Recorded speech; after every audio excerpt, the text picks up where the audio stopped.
我们看一下咳嗽，它其实是身体一种防卫性的反射动作。当我们的咽喉、气管、支气管受到感染的时候或刺激的时候，它会透过咳嗽把呼吸道的黏液或异物排出体外。可是，在临床上常常会有几个现象，它分为痰的咳嗽，就是痰咳，跟没有痰就干咳，就是干湿啦，就干湿咳啦哈。那临床上如果说咳嗽时间持续超过了3周以上，则是慢性咳嗽；不足3周的话，则是急性的咳嗽。像建华那肯定是慢性的，对，拖那么久。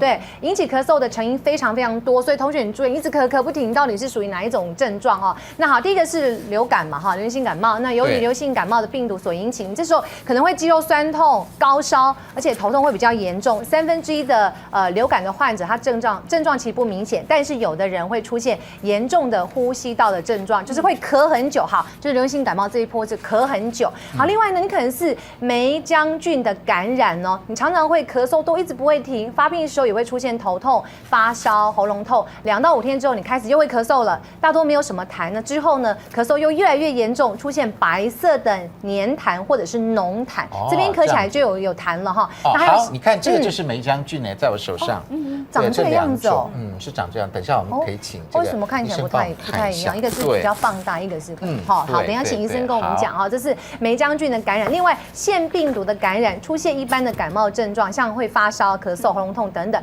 有的人会渗出性的扁桃腺发炎，就是扁桃腺的红肿化脓；也有人因为结膜炎，眼睛会红彤彤的，严重的话还会引起肺炎哦。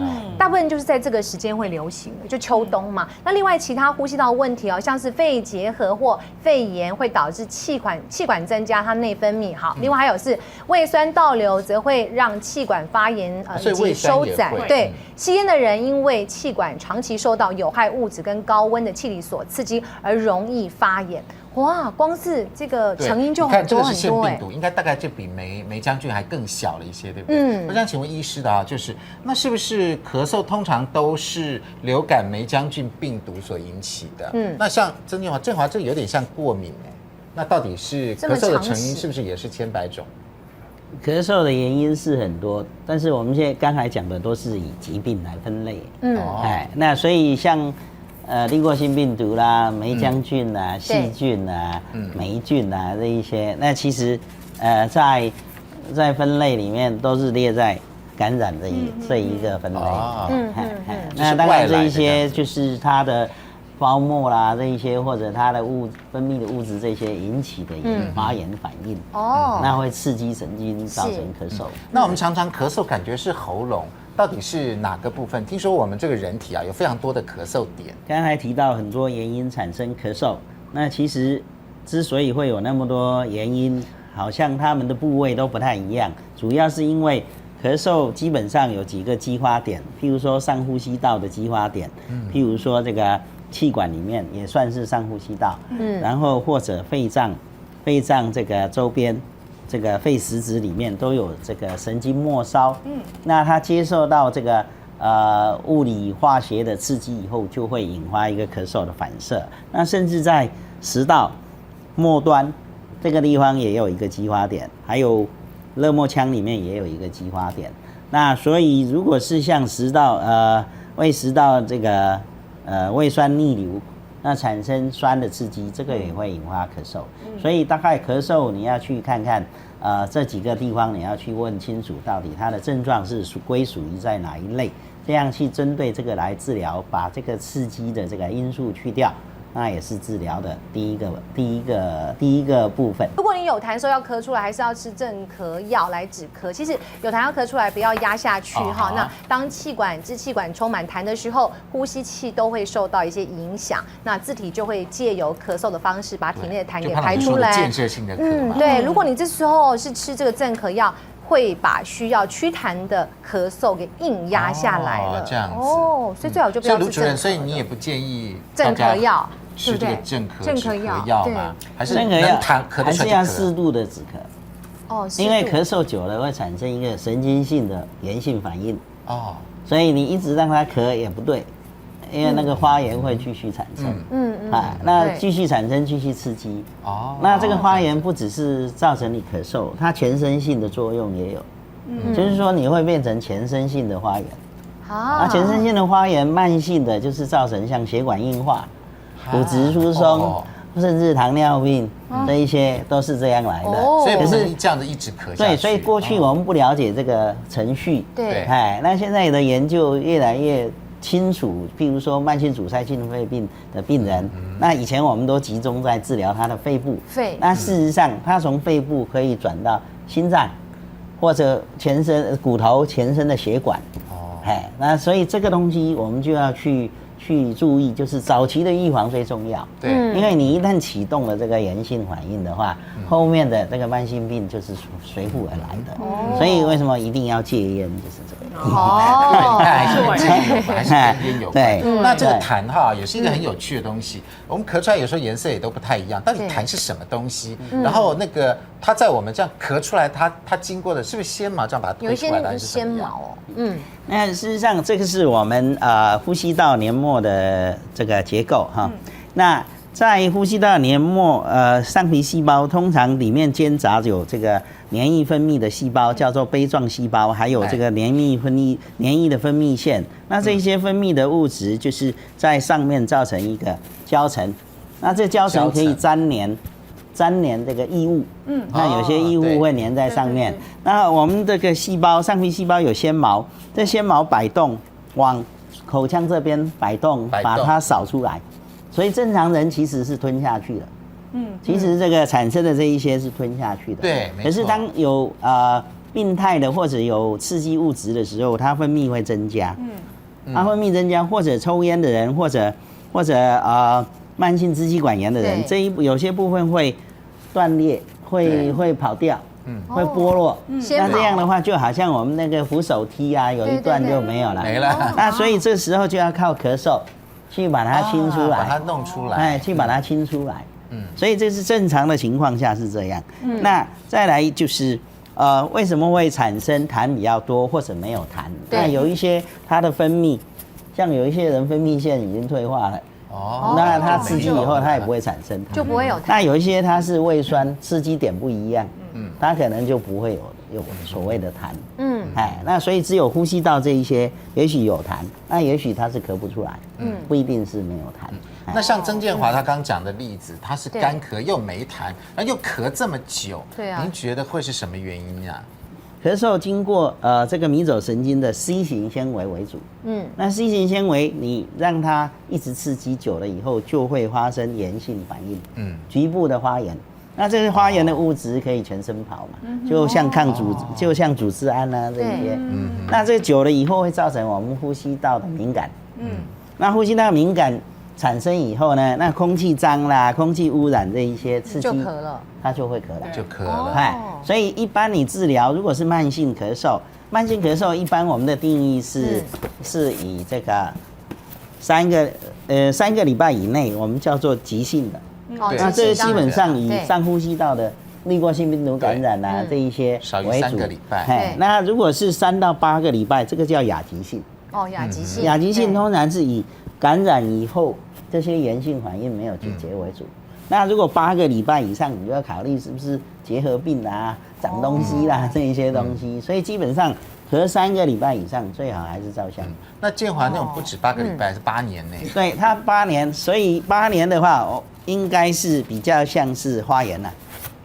发炎产生，那这个也是气喘这一些的原因嘛。气喘，对，发炎嘛。那可是气喘，我们通常有一些病人，他青春期过后他就消失了嘛。为什么呢？因为免疫的改变，对，免疫的改变这一些。那他30岁，青春期他到40岁才有，40岁，所以有可能这个没有了，因为他后面他大概都在注意不要产生发炎的这些物质嘛，对不对？所以这样的话，有可能他到时候后面就没有了。不是跟年纪有关系就对了，年纪也有免疫力也有关系，男人力增加啦。不是，我的意思就是说，那你应该是好青少年的时候，你免疫力好嘛，那你就是可以有一些问题就减少。可是我一说，建华哥已经超过40岁啦。对，通常我们大概超过50岁、60岁的话，你免疫力是降低的，所以反应比较不强，所以就不会。因为 SARS 期间，我们看死亡的案例很多都是年轻力壮的，为什么？因为它反应力太强，那反应太强，超过我们抵抗对方的抵抗滤过性病毒的这个力量超过了，那剩下超过变反作用力打回来，没错。所以这就是说，你免疫也许你要怎么调到适当，这个很困难。那你太过了不够的话，你治不了病。那太过的话，打到自己，那就是对，没错。所以对，有可能。忌口或者是偏方真的能够止咳吗？好，我们先看第一个，咳嗽的时候不要吃含果酸的食物，小心咳不停哦。是这样呢？对，你看咳嗽，你看含果酸的食物，因为它果酸是会刺激我们的咽喉中枢，所以会使咳嗽的症状会更严重。那另外呢，果酸也会腐蚀我们的外层黏膜，就像刚刚主任讲的，然后使细菌更加深入，然后咳嗽更严重。不过我们还是可以吃一些少数没有果酸的，所以说咳嗽的人呢，他可以吃的水果有包含哈密瓜啦、木瓜、香瓜、水蜜桃、龙眼跟释迦。可是呢，以我本人的经验来讲呢，我很喜欢用水梨，因为水梨呢，在《本草纲目》来讲呢，它主治热嗽。范老师怎么笑这么开心？好像是哪一个门派啊？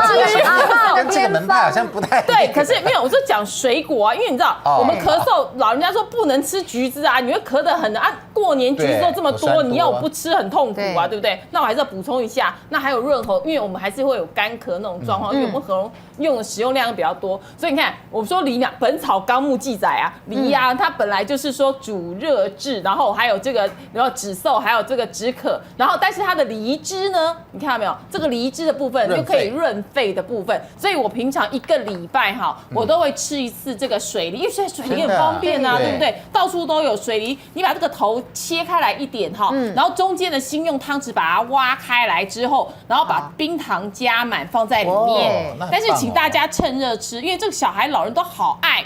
你知道，而且都完全不用加一滴水放在电锅里面蒸熟就好了。对，然后如果说有一些咳嗽的人哈，你隔天早上起来发现，气管会比较舒服的很多。对，因为水梨我刚刚讲有润肺的功能嘛，然后冰糖它不会让你觉得很甜腻，它只是要中和它那个酸味。所以它如果说你有一些烧虾，其实这一颗是我今天要吃，因为我有点烧虾，好吗？对，然后这是还蛮中医真的在认为梨子是可以那个镇咳止痰，就是化痰。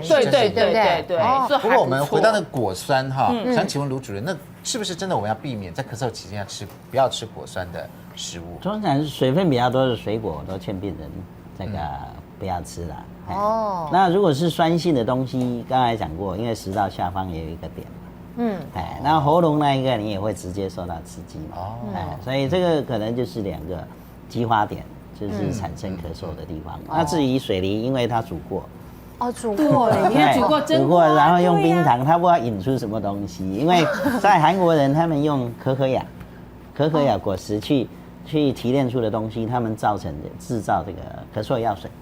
这样子，可以和咖啡一样，咖啡或者刚才潘主任讲的咖啡、茶碱这一些，那是扩张的作用。可是除了扩张作用以外，茶碱也有抗发炎反应的作用。对，所以这样的话，就是刚才讲的机转里面，这个扩张加上压制这个炎性反应，所以2个作用它有，所以这个有些人就拿来当做治疗。对，没错。所以这是冰糖炖水，稍稍还是有一点道理。针对干咳是比较有效的，干咳啊。看一下，是不是咳嗽的时候不能够吃甜食？真的吗？建华。咳嗽的时候吃甜食，你嘴巴还有你这喉咙的部位，你好像有一些这个粘黏的东西会特别的多。那而且那时候会刺激你这种咳嗽的感觉。所以如果说你最好的方式，你就是说吃过甜食以后，你最好能够喝这个温开水来把你的口腔呢能够清洗干净。事实上，我就有这个毛病，我非常喜欢吃甜食，尤其刚才瑞玲讲的那个冬天的，我冬天会咳嗽，我最喜欢吃橘子，因为我家就是橘子的故乡，你知道我在南部，一天早上起来就吃3颗橘子，所以其实就有这些问题。那这个甜食也是，我非常喜欢吃甜的东西，这些问题我们了解，我慢慢了解之后，其实这些习惯我都逐渐的把它改掉。会不会你从小是对橘子过敏啊，所以一直咳？还是要吃太多太冷了？我很喜欢吃柑橘类的东西。对。所以换句话说，那答案是不要跟甜食一起吃，是不是？对，就是吃甜食会很容易咳嗽，比较说很容易让引起喉咙的炎。其实从中医学的观点来看因为刚刚建华他讲，他咳嗽的时候基本上是比较没有痰液的。对。那所以它是属于过敏性的，大家都已经知道了。那在中医就是属于的冷咳或凉咳。对。那你橘子本身又是凉性的水果，所以你凉对凉其实是不好，确实不好。你像我那时候支气管炎的时候，我跟你讲空气温度的变化，都可以引起我咳嗽。对，会。我突然间到那个一碗热汤，我很想喝一碗热汤，对，我这样一吸那个蒸汽进来，马上咳嗽。主任我也是这样。对，然后呢，你如果出到门口，那冷空气一来，我会马上咳嗽。所以我最后怎么办呢？戴口罩，就是让口罩去控温。因为所有的东西在这个口罩下面控温以后，就咳嗽降低了。所以这是很重要的观念。所以我觉得你的那个体质跟那个水果的果性两个也要对。那潘老师，我有问题，就是说刚才我讲的水梨也是，就是说，因为主任有讲它是因为加热后改变嘛。那我有听到一个偏方就是烤橘子，那会不会因为橘子加热了之后也可以吃？对的，他说阿嬷的偏方就是烤橘子，精油会出来啊。然后然后你烤过橘子再来吃，变橘是热的，是不是因为这样子也会产生变化？然后我也就可以吃橘子了。它其中一个原因是因为烤过之后性改变了，另外一个就是它橘子皮也有一些物质出来。对，因为你吃橘子的时候是不会吃橘子皮的。对。但是你烤的时候，你是连橘子皮里面的东西你都渗进了那个果肉，所以就有差了。有。好，另外我们看一下咳嗽的时候吃海鲜，当心咳死你。好，这答案在我这里。可是真的，你要注意一下，因为呢，海鲜的外壳它是有组织胺的，它会增加你的痰量。重点就在这里，所以不建议咳嗽的人吃这个海鲜可能要稍微忌口一点。尤其你吃海鲜的时候，特别是海鲜火锅，你千万不要喝汤，因为里面它有大量的组织胺。另外呢，像香蕉、凤梨和芒果也都有组织胺，所以不宜食用。所以重点在，因为它有组织胺。所以咳嗽的时候不要吃海鲜。对。卢主任这样对吗？这里这个图表里面我们看到的是这个胖细胞。胖细胞它会分泌组织胺，还有这个炎性反应的物质。所以刚才讲说你壳里面有这一个，那会不会它原来就有一个发炎的现象？然后你只是加强它。是你吃了以后，所以这个跟体质应该有关系。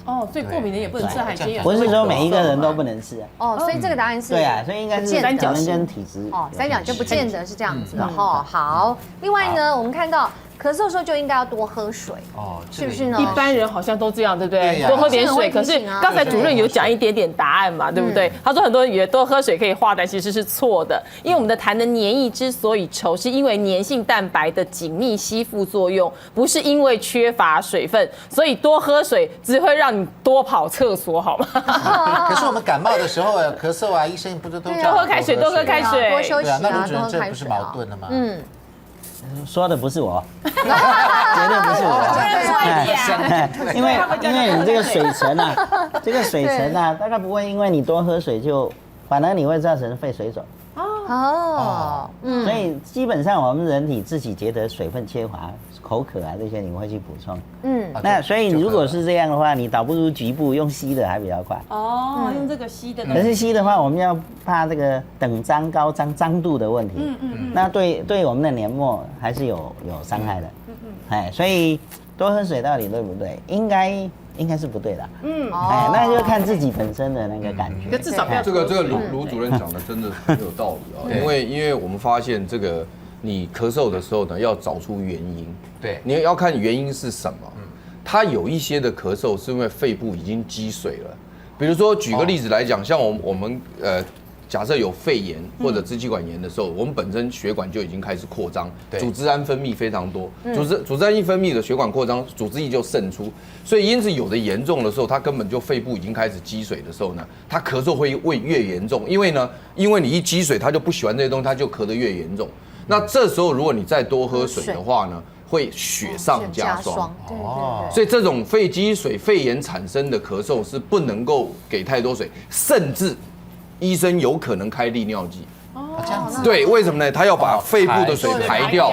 对，但是如果说你是一般的感冒，比如说我只是一般的这个所谓的病毒型的感冒，那因为我们身体本身自己会调节水分，而肺部并没有积水的现象，这时候你多喝水，最多从尿排掉。它不会积到肺部的时候，这个时候你多喝水变成无害，是无害的。但是问题是出来就是说呢，你喝水喝到太大量的时候呢，反而也会造成我们电解质的失衡。因为为什么呢？因为我们喝了那么多水之后呢，会冲淡我们的电解质。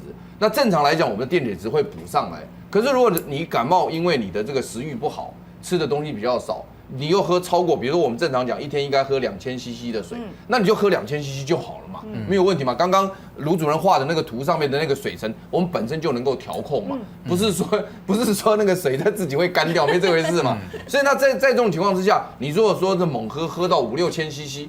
没有意思嘛，而且喝到5、6千 cc 就水中毒啊，有可能因为所谓的水中毒不是真的中毒，是因为电解质失衡，造成身体电解质失去平衡产生的虚弱跟无力，然后整个身体产生的变化。所以我觉得多喝水这件事情应该改为适当喝水，就是说你若是感冒发烧，我认为适当喝水是对的，啊，适当喝水。但是如果是因为肺积水或者肺炎造成的时候，这时候不能够多喝水，要听医生的指示。所以我们还要分析。这受水就不能乱喝了啦，哈。对，好。那另外呢，就是要提到说，吃巧克力、蜂蜜止咳效果是比药更好呢？对，最近很多人到网络上传来传去的哦。对啊，因为呢，欧美有的研究是显示说，巧克力它含有可可碱。这可可碱呢，对于气管的扩张是有正面的作用的，而且可可碱呢，它可以压制迷走神经，舒缓你的咳嗽的反应。那此外呢，像蜂蜜也能够帮助支气管的扩张的作用，对于支气管的收缩所引起的咳嗽，它是有效的。哦，可是我觉得这题是陷阱题。为什么？因为巧克力有糖分，刚刚我们讲了不能吃甜的，然后呢，主任又讲了可可粉里面有可可碱。对不对？对啊，所以它是有陷阱，你们现在都会出陷阱。没有，巧克力要吃纯的，要吃一点的，对，这个86，要像纯度的喽，很高，所以要提醒大家吃纯度高一点的，就是不要太多加工的东西进去啦。不是小朋友吃的巧克力，对，不是小朋友的牛奶巧克力，对，不是牛奶巧克力，对。落后国家他们因为没有那么好的治疗气喘的药物，所以他们会用咖啡因。但是那个量要到5 gram 以上才有效。那所以你吃也许轻微的可以，可是你要注意它的那个药量啦，它的 concentration，就是它的浓度啦。像可可碱的浓度到底多少才是有效的？所以当然你可以辅助的治疗，可是毕竟我们的西药其实也是从生药这一些过来的嘛。那我们只是把它把它的浓度加强，把它的特定的物质，把它显出来，就这样嘛。那所以其实你说这一些偏方有效，当然会有效，只是问题程度的问题。哦，所以蜂蜜也有效了，也是浓度的问题了。好，了解了。另外咳嗽的时候比较直接，就含颗这个喉糖好了，对不对？或者是吃枇杷膏到底有没有效呢？喉糖也很多啊，潘老师的喉糖。我跟你讲，喉糖的这个变化其实很多，你不要小看这个2个字的喉糖，对，因为现在喉糖有所谓它有没有含抗生素跟没有含抗生素。那事实上，如果含抗生素的这个药，我们根本就建议不能够乱吃，因为这一定要经过医生来处理才可以吃。所以我就很怀疑，为什么是有些喉糖可以含抗生素，这很奇怪的。如果它不含抗生素的话呢，那其实它就完全没有所谓的消炎杀菌的问题了，没有这个问题，它就直接是没有。但是问题是它会放一些中草药在里面。那这些中草药呢，因为我们传统以来5000多年来，它确实有一些中草药可能对于舒缓咳嗽有帮助。这个我们不要乱讲说没效，这个不能乱讲。对，那个就是属于一个辅助的，帮助你做一个舒缓的动作。但是我不认为它可以消炎或甚至止痛，它大概没有这个功能。但是它可以稍微舒缓你。那甚至再次一点是连中草药都没有，它只是就是含一点什么薄荷清凉啊，对不对哈？那个又是更是另外一个，那个就是一个叫做什么？叫做 psychological comfortable， 就是心理上很爽。如果说我们这咳嗽的话，到底喉糖吃枇杷膏有没有效？这边有个重点就是说，如果你觉得喉咙肿痛的时候，就是可以选药治好，所以这个时候药治好就，这就我的意思就是说，这个最好还是要询问一下了。我认为就是说，你最好是要问一下我们的卢主任，或者要问一下药师，你不要自己在那边乱吃，因为事实上有的时候这些抗生素类药吃有时候会造成细菌的增生，因为我们有时候这个细菌的菌丛它是互相 balancing 的。你说随便乱用的时候，它会造成另外一种细菌的增生。我跟你讲，后果是不堪设想的。这个其实我们自己研发了哈，就是说你如果说大家咳了1-2个礼拜都不停的话，我会建议大家很快，这都很好找，生地黄、玄参、麦门冬、迷迭香，迷迭香是我们家自己种的哈，你这在这个药行可能就买不到，3钱哈，川贝2钱，薄荷1钱，薄荷也是我们自己种的。你用这个东西呢，你用这个陶瓷的这个锅子把它炖，煮开，煮沸2分钟、3分钟之后呢，就倒出来当茶水喝啊，当茶水喝，它有很快有，因为像迷迭香它里面有杀菌的效果。对，好，那这个是久咳不愈的。那如果平常的保养的话，建议大家去吃杏仁哈。杏仁有2种杏仁，一种是甜性，一种是苦性。对，但苦性呢，它有止咳平喘的作用。甜性呢，它有驱寒散寒祛风的作用，治哮喘，而且这个支气管。这是在本草纲目上，他特别讲说，杏仁呢它是主治咳逆跟上气喘促的作用。所以其实我最近大概尤其冬天，我现在每天早上起来我一定去喝这个杏仁。好，但这杏仁我今天带来的一些哈，但只是告诉大家有这样的东西，你可以去这个有机店或者物店，你买整粒的杏仁，当场看它磨，当场磨起来就冲这个里面有加其他的东西，好，这甜甜的很好喝。那像我每天早上起来的话，我一定会去喝一杯。尤其冬天，对你就是保养用的。如果你咳嗽超过3个星期，如果你有以下症状，小心你可能是不是某些的一个呼吸道啊，或者是感染的一个问题，或者是胃酸逆流啊。对，我们看，如果你是这个上呼吸道咳嗽症候群的话，你可能会出现，晚上呢刚躺下来睡觉，总是咳得比较厉害啊，或者说你很容易就鼻塞啊，容易流鼻涕等等，这就是上呼吸道咳嗽症候群可能出现会这样的一个情况哈，就是这个是一个症状。那另外呢，如果说你喜欢吃甜食，可能有时候你会觉得心有灼热感，然后经常出现这个肚子会胀胀或打嗝，一直就是打不完这样子，你注意一下哦，这些症状非常的多。然后也是你看晚上躺下睡觉咳得比较厉害。对，这边嘛，对不对？好，你可比较厉害哦，那就是胃酸逆流引起的久咳哦。那还有就是说，你是不是有过敏体质？哈，再就是说，你夜间呢，这个家人可能会听到呼吸到这个咻咻的声音哦，或者是说你明明觉得喉咙有痰，可是却不容易咳出来，等等哈，这其实有很多的问题，或者你使用支气管扩张剂之后就不会太咳嗽，是不是气喘？哇，这气喘引起的久咳了。对，最后还有一个问题，对，咳嗽其实跟时间也有很大的关系。为什么每次都在半夜咳得很严重？不知道哈，我们看一下，入睡之后大概1到2个小时，你就会觉得想咳，而且是一阵猛烈的急咳，或者是伴随胸闷胀气等等，会心灼热，有可能是你胃食道逆流哈，总是会。另外我们看，总是在凌晨你可能4、5点的咳的人，你可能这时候是气喘发作，就说你刚开始入睡的时候就咳，这是胃食道逆流，可能会这样的情况。那可是你半夜凌晨的时候咳是气喘的哈。对，如果是坐着的时候，你反而会让这个咳嗽加剧，要注意到是不是鼻窦炎啊？另外你吃完东西之后呢，会咳嗽，就应该是一般的呛到。这呛到跟其他的列在一起，真的好怪。有会。还有冬天时候呢，才恶化的咳嗽，有可能是慢性的支气管炎，那支气管扩张症等等，或肺纤维症等等。所以卢主任，这咳嗽看时间，这个写的对不对？其实因为我们人体这个肾上腺素的分泌是2点到4点是最低的。那我们早期在治疗气喘没有那么多好药的时候，我记得我实习的时候都是皮下注射肾上腺素来治疗气喘，所以这个就是说可以解释说我们的荷尔蒙的分泌在那个时候是比较低的，所以这样比较容易气喘比较容易在那个时间发生。